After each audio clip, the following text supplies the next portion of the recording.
الحمد لله رب العالمين والصلاة والسلام على سيد الأنام والمرسلين وعلى آله وأصحابه وأتباعه أجمعين أما بعد.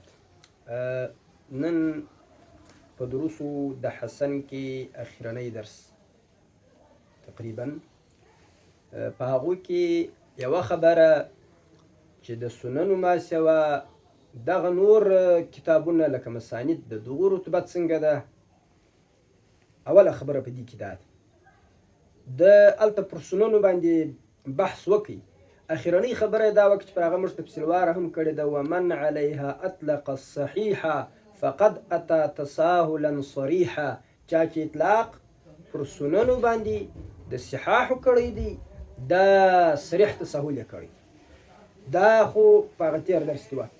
ودونها في رتبة ما جعل على المساني فيدعى الجفلا. ودونها في رتبة ما جعل او در سننو په رتبه کې راکم هغه دي چې ګرځول سوي وي على المساني دي پر مسانیدو باندې فيدعى الجفلا هغو ته بلنه جفلا توګه باندې ورکول کېږي. یو دا جفلا هغه دې ته وایي چې انسان عامه و خاصو ته یو مېلمستیا وکړي چې په هغه کې عام و خاص شرکت کولی شي، بس هر چا ته وایي راځي. او د دې په مقابل کې بیا د جفلا په مقابل کې بیا نقره راځي، هغه دا ده چې دعوت خاصه وي. نو جفلا دعوت عامه ته وایي. نو اوس دی دا وایي چې در سننو په رتبه کې مسانید راکښته دي، ځکه سنن خو انتقاوي کوي د یوه اندازې او په د مسانیدو کار د دې سره وي. او دا مسانید بیا د یوه صحابي، دا د مسند معنا را روانه ده، د یو صحابي چې کوم مرویات پیدا کېږي دی هغه ګرده راخي، اکثره راخي. نو په دې وجه باندې سنن خو احکام شی راخي، نو څه انتقا پکې کوي. او مسانیدو کار د دې سره چې مرویات دا صحابي هغه راټول کړي چې څونه زیات راټولېدلی شي هغه راټول کړي. نو په دې وجه هغه دی وي لکه عامه دغه هر څوک پکې شاملېدلی شي. نو دی وایي د مسانیدو کار دغه رقم دی.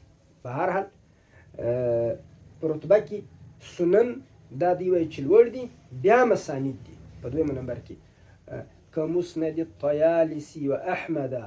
لکه ګورئ مسند د امام طیالسي رحمه الله. امام طیالسي رحمه الله چې ابو داود سلیمان بن داود بن الجارود الطیالسي البصري دی په 204 کې وفات شوی دی.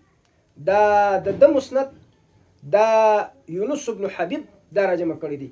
د وفات د اعتباره دی مخکې دی، خو د جمعي د اعتباره دی بیا وروسته دی. یعنی یونس بن حبیب چې دی دا د طیالسي څخه روایت کړی دی، خو یونس بن حبیب اوس در احمد را وروسته دی، خو ابو داود طیالسي در احمد مخکې دی. نو اوس دې ته چې په دې معنا وګورې چې دا مسند د طیالسي دی، روایت د طیالسي دی، نو بیا دی در مسند احمد مخکې دی. خو په دې معنا ورته وګورئ چې د دې جامع هغه یونس بن حبیب دی، نو په دې معنا بیا دی در مسند احمد را چشتي وروسته دا مسند د طیالسي دی.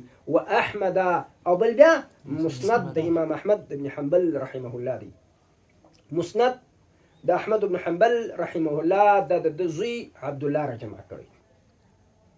او په دې کې چې کوم هغه روایات دي چې پر هغو باندې کلام شوی دی د وضع مطابق هغه زوائد د قطعي دي. او په دې مسند کې زوائد د عبد الله هم شته، زوائد د قطعي هم شته، خو دا بیا قطعي د عبد الله سره نقل کړی دی. دا مسند احمد بن حنبل چې 52 جلده تیوي دا د چا دی؟ امام احمد. زه لږ ذره په دې کې په خارج وځم. دغه عبد الله بن احمد چې د امام احمد بن حنبل رحمه الله زوی دی، دا هم منهجا په عقایدو کې دا داسې و لکه شیخ الاسلام ابن تیمیه رحمه الله، او دوی په یوه منهج دي په عقایدو کې. حتی دی خو یو کتاب السنه لیکلی دی، افسوس سړي ته ورسي، په هغه کې پر امام صاحب باندې د کفر خبره کړې. نو به هر حال دا پخواني خلک دي، مخکیني خلک دي، زموږ د دې خبرو سره خو کار چندانې نشته. خو کاش نو چې امام صاحب نه پېژنې نو اقلا توقف وکړه، که نه معلومات وکړه، نو دغسې بیا دا د یو مشر کورنۍ سړی، یو مشر سړی، او بیا دونه غټ سړی، نو به هر حال د ده دغه فتوا امام صاحب ته هېڅ تاوان نه کوي. خو به هر حال بیا دی په خپل اجتهاد کې اوس بیا دی معذور ګڼي. اوس که دی ردیه په دا رقم عقایدو لکه دا اوس چې نن سبا خلک دا رقم خلک معاذ الله مجسمه کافران بولي، نو یو د دواوینو د اسلام چې مسند احمد دی د اعظم د دواوینو د اسلام دی د غټ مسند اوس په حال په دنیا کې موږ نه لرو د داسې بلاسه په دې وجه باندې دغه بعض اختلافات خلک یو طرف ته ګوري نور طرفونه بیا نه څاري. بهرحال دا مسند احمد ابن حنبل دا اعظم د دواوینو د اسلام دی. بعضې خلک ګر سعودیې ته صحیح وایي خو بیا هم بعضې خلک وایي چې مسند احمد دا په انتقا کې لکه دا د شیخ الاسلام ابن تیمیه رحمه الله دا دغه ده چې دا د ده او د ابو داود یوه طریقه ده په انتقا کې، یعنی ده هم ډېر حده پورې بعضې شرایط لري، د هغوی التزام لري، هغه یې کړی دي او دی او ابو داود مطلب داسې مطلق خبره نه ده چې هسې د سننو رتبه لوړه ده په د مسانیدو د کښته ده، دا په هر مسند کې تفصیلا نه ده بلکې دا عمومي توګه باندې دا خبر ده. هسې که هر یو جلا راواخلي بیا به در ابن ماجه بعضې مسانید بي دي او مسند احمد په خپله په رتبه کې دغه سره مسانید خو نو ډېر دي، خالي یو دوه او درې خو نو نه دي. بهرحال دی بیا دا وایي چې وعده للدار من تقده. دلته امام ابن صلاح رحمه الله دا مسند دارمي دا هم په مسانیدو کې راوړی دي چې سنن د دارمي مرتي ورته وایي. دا خبره صحیح ده که نه ده؟ عراقي دا خبره وایي پر دې باندې نقد شوی دي. دلته اصل د مسند دوې معناوې دي. یو د مسند دا معنا ده چې مسند یعنی هغه شی هغه کتاب چې روات راټولوي د صحابو د مسانیدو په طریقه.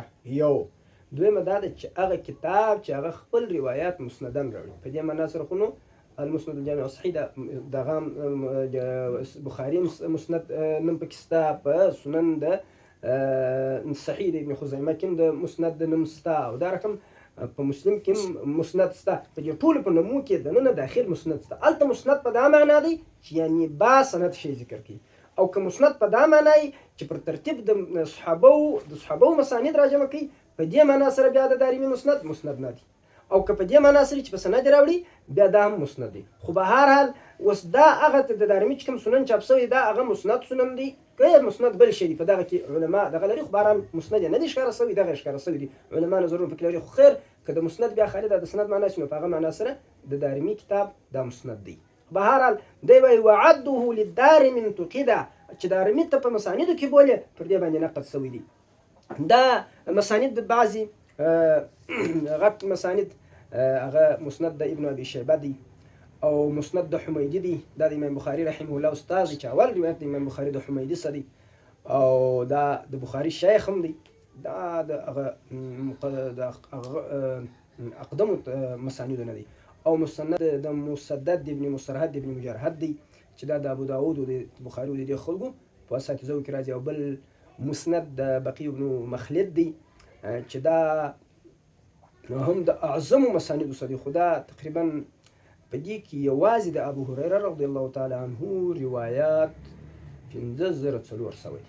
یوازې د چا روایت دا د دې څخه بیا معلومیږي چې دا بقي ابن مخلد چې کوم مسند دی دا څونه غټ مسند دی. خو بهرحال دا حالا اوس لا مفقود پاتې دی.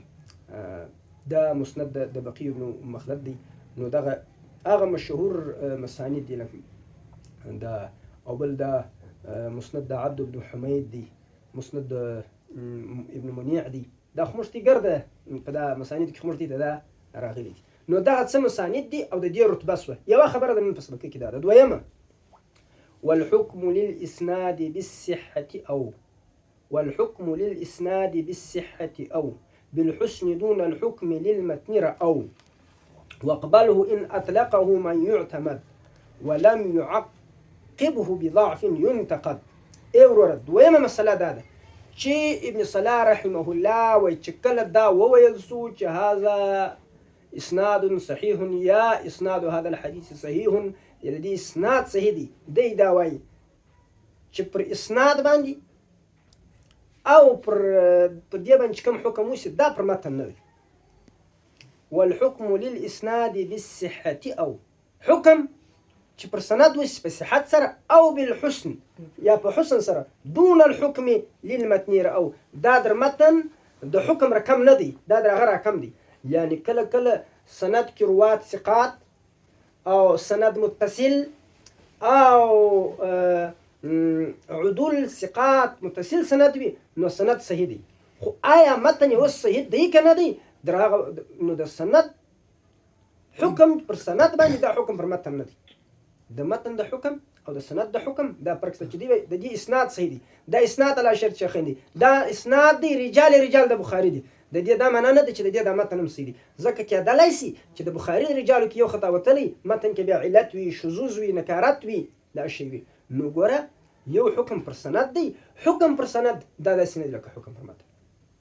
او که چیرې حکم پر سند باندې دا د متأخرینو اصلاحګانې دي. ګورئ یو د متأخرینو اصلاح ده، یو د متقدمینو اصلاح ده. متقدمینو اصلاح دا ده، هغه ګوره چې دا کوم سند او متن دی دا ټول د دې ټول نوم روایت دی، حتی د دې صیغې هم په دې کې داخلي دي. دا صیغې هم سړی نسبت له وجعان دا حدثنا و اخبرنا و انبأنا و اخبركم و اخبرني و انبأني، دغه توري هم سړی نسبت لولی. دا ټول یو شی دی. د سره سونیسي د حمیدي سشوس بیا زه د متن تر پایه پورې دا ګرده یو روایت. نو هغه دا بدل نه پکې چې دا سند جلا حکم ولري متن جلا. هغه چې کوم شي ته صحیح وای بس هغه صحیح دی، سند صحیح دی، متن کوم شي چې دغه کې هغه خو بلا بس هغه حکم مشتي د سند او د متن سره هغه بیا کمزوري. خو به هر حال په متأخرینو کې دا د ابن صلاح د خپل زمانه چې مطلب د تصحیح زمانه دی ختم بولی په دغه په زمانه کې. نو چې پر حدیث باندې دا حکم وس چې دا صحیح الاسناد دی، نو دا داسې نه دی چې د دې متن بالا صحیح او کې پر متن د صحت حکم وس مت دی وای چې هاذا متن صحیح، بس بیا متن صحیح دی، نو مطلب بیا د سند سره ډیر دغه نست هغه خو بیا سند خامخا به صحیح، نو متن بیا صحیح کیږي. نو یو دا دی چې دی وای چې دا حدیث صحیح دی، بل دا دی چې دی وای چې دا اسناد صحیح دی. د دې دوه درمابین ډیر لوی فرق شته. او که چیرې دا خبره چا وکړي چې دا اسناد صحیح دی، بیا بل چا مطلب انتقاد باندې انتقاد نه کوي پروا. واقبله ان اطلقه من يعتمد ولم يعقبه بضعف ينتقد. واقبله قبول یې که ان اطلقه که چیرې دغه اطلاق چا وکړي من داس چا يعتمد چې اعتماد باندې کیږي، ولم يعقبه بضعف ينتقد، او پر د باندې داسې ضعف باندې تعقب نه وسو چې انتقاد باندې وسی، بیا نو قبول که. دا ان شاء الله تعالی نن کفایت کوي. دا بل شی بیا سبا